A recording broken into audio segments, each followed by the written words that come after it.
attitude like a young O'Shea with an AK. Okay, don't you tell these motherfuckers that my name is O'Shea. What's up, everyone? It's the Nation of Podcation Daily Podcast. I'm O'Shea. Make sure you guys hit that like and subscribe button. Also, make sure you follow me on Instagram at @thereal_OBarberBrand and at Nation of Podcation on Instagram and TikTok.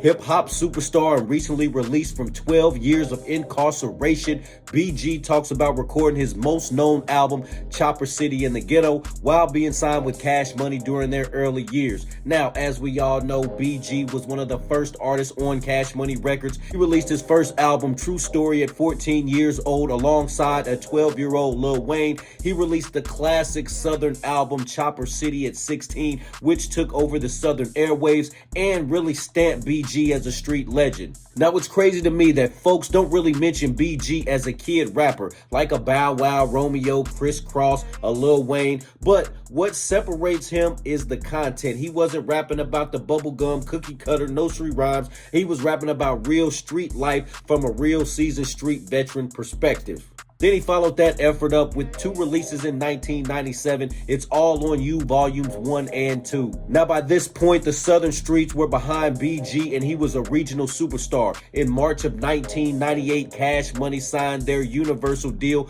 for $30 million and everything took off from there.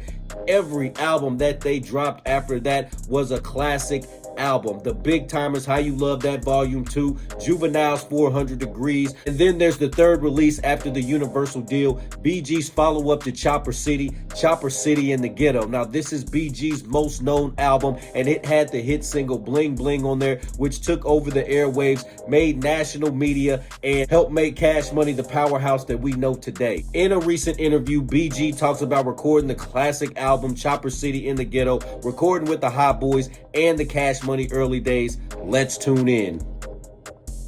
Nah, but I remember the camaraderie, that we had at the time, you know what I'm saying? Like, we all used to just support one another, be in the studio at the same time. If I was in the studio, Fresh was in there, Jules was in there, Wayne was in there, Turk was in there, Stunner, Slim, and we all, contributed to each other's solo projects, So now I hope that we can get some of that same camaraderie back when the Hot Boys reunion happens. And I'm a big believer that it will happen soon, likely this summer. Let's tune back in. And so I think this was maybe like the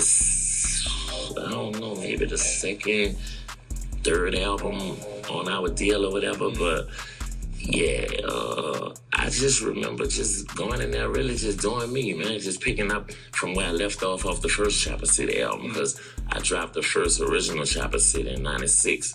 You know what I'm saying? So, wow.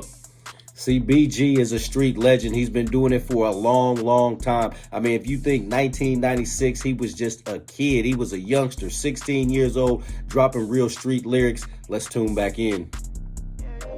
When I did Chopper City in the Ghetto, that was like 99. Yeah, 99. You know what I'm saying? You have the major distribution now. Everybody's looking. Yeah. So it just was, picking up from where I left off with Chopper City. You know what I'm saying? And just, telling my story. Telling New Orleans story. You know what I mean? Yeah. They thought, and that's it. Because I had the True Story, then the Chopper City. Yeah. Then It's All on You Volume 1. Then It's All on You Volume 2. Then the Chopper City in the Ghetto.